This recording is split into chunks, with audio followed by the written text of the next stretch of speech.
Heródoto, tem uma pergunta para você. Você come inseto? Se eu como inseto? Alguns eu como. A minha avó, por exemplo, ela pegava a fêmea do cupim, chamado tanajura, botava na frigideira. Era uma comida do interior, né? E a gente comia aquela formiguinha, uma delícia aquela formiguinha. Você experimentou ou não? Eu ainda não experimentei, mas conheço gente...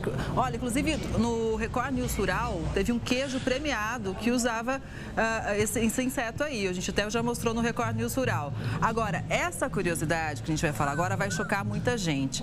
Todos os dias, nós todos comemos inseto. É isso mesmo. E está tudo aprovado pela Anvisa.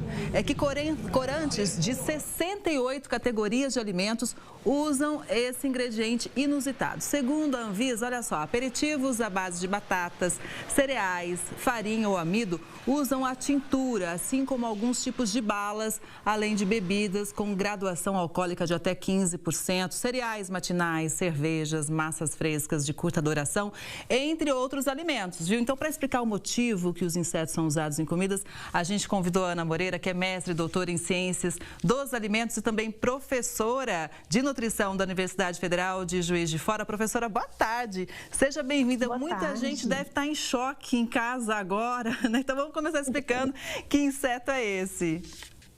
Então, é a conchila, né, que é a base do corante carmim, que usa muito junto com o alumínio. E faz parte, como você descreveu muito bem, de muitos ingredientes que nós fazemos uso habitualmente. Muita gente não sabe, né? Uhum. Professora, vem escrito no rótulo dos alimentos que tem, vamos dizer assim, a utilização também de pequenos insetos naquele corante? Não consta a conchila, consta o carmim, que a base dele é esse pigmento que a gente extrai desse inseto, chamado conchila, né? Então, ele extrai esse pigmento, que ele é bem avermelhadinho, que junto com o alumínio dá esse corante que consta na rotulagem nutricional, que é o carmim. Olha, então, principalmente em produtos, por exemplo, o sabor morango, né? Isso, gelatinas que a gente utiliza, marshmallows, balas. Os alimentos normalmente ultraprocessados usam corantes, alguns cereais, como você descreveu muito bem, para dar aquela cor, né, digamos assim, que é muito atrativo. Para nós, para o olho humano, a gente come com vários dos nossos sentidos, né? O olhar, ele inclusive 87% da nossa percepção é no olhar. Então, as cores têm um papel muito importante na nossa identidade visual com a comida. Então, os corantes, eles ajudam muito e fazem parte dessa rotina das nossas escolhas, das nossas preferências, das nossas aversões, né? O vermelho está muito associado ao morango, por exemplo. Então, quando você não consegue o morango natural, você usa o carmim. E parte da sua composição tem o ácido, né, um ácidozinho, que é o ácido carmínico, que é extraído de fêmeas desse inseto, que é a conchonila, né, que é até um nomezinho um pouquinho não muito usual ou conhecido para vocês. Que a gente encontra esse inseto aqui na América do Sul, principalmente no Peru. É onde a gente consegue, na indústria de alimentos, isolar esse ácido e fazer parte da composição do pigmento chamado carmim. Mas agora eu vou fazer parte do time que quando olhar alguma coisa lá que está falando de morango, eu vou falar, mas é morango ou é a cochonilha, hein? Ou é um inseto? Exato. Eu vou ficar com o pezinho meio atrás ali. Agora, por que não usa o próprio morango, hein, professora?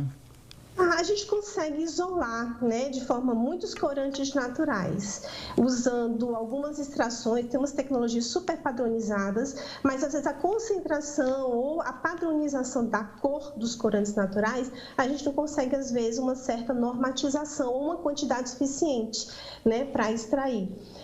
E também tem a questão do sabor, que fica residual. Então, para alguns produtos, né, que a gente não consegue, não deseja aquele sabor de morango, acaba que a gente precisa ter essa alternativa, digamos assim, de um corante que não vai dar só a cor e não o sabor junto. E o morango, ele tem também essa particularidade. Uhum. Professora, e esses insetos são conseguidos aonde? Tem fazenda de criação de cochonilha? Para o consumidor, para ele saber o que contém, né, nos produtos que tem, o rótulo ele consta na lista de ingredientes. Então, nós temos as resoluções que normatizam isso de 2002, por exemplo, se não me falha a memória, a 259, ela normatiza, ela dá esse apoio para o consumidor, para dizer exatamente os ingredientes que fazem parte desses aditivos alimentares. Os corantes são aditivos alimentares, né, que fazem parte aí da composição de muitos produtos que a gente leva para casa. Professora, onde é que essas cochonilhas são encontradas? Tem fazenda de criação de cochonilha? Lá no Peru, eu ouvi falar, vi uma matéria, um artigo publicado. É uma região aqui na América do Sul que produz, né, exclusivamente para isolar, né, esse ácido carmim, que vai fazer parte da composição do carmim, né? Então, eles fazem essa criação exclusivamente para obtenção desse corante. Professora, agora uma dúvida que chegou aqui para a gente. Essa cochonilha é aquela mesma que pode ser uma praguinha nas plantas que a gente tem em casa ou é diferente? Não, ela é um pouquinho diferente, uma espécie, a espécie dela, até eu cheguei a anotar, dei uma pesquisada, Doctylopius coccus, então é uma espécie bem específica que é trabalhada para a extração desse pigmento.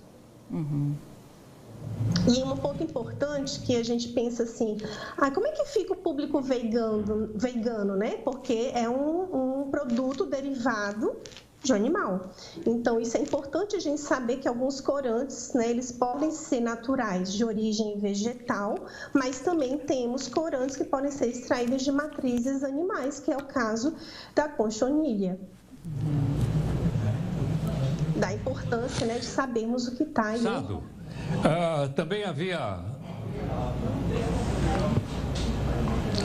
Vou repetir a pergunta. Professor, no passado, havia também um insetozinho desse, que era utilizado para atingir de azul a roupa. Até que os alemães depois descobriram a química. Mas era um inseto, eu não sei se ele tinha na América Central. A senhora já ouviu falar disso? Esse particularmente não, porque como eu trabalho muito com essa parte mais natural, eu sei que o pigmento azul, para quem não sabe, a gente consegue fazer do jatobá verde, né? Você dá uma cozida, ele verdinho no leite, você faz um azul maravilhoso para colocar e colorir os alimentos de forma bem natural. Agora, só para a gente ter uma ideia, professor Heródoto, para fazer 1 quilo do corante, mais puxado para o vermelho, é preciso esmagar, em média, 150 mil insetos. Ou seja, tem que ter muito inseto, porque a indústria de alimentos fabrica muita coisa.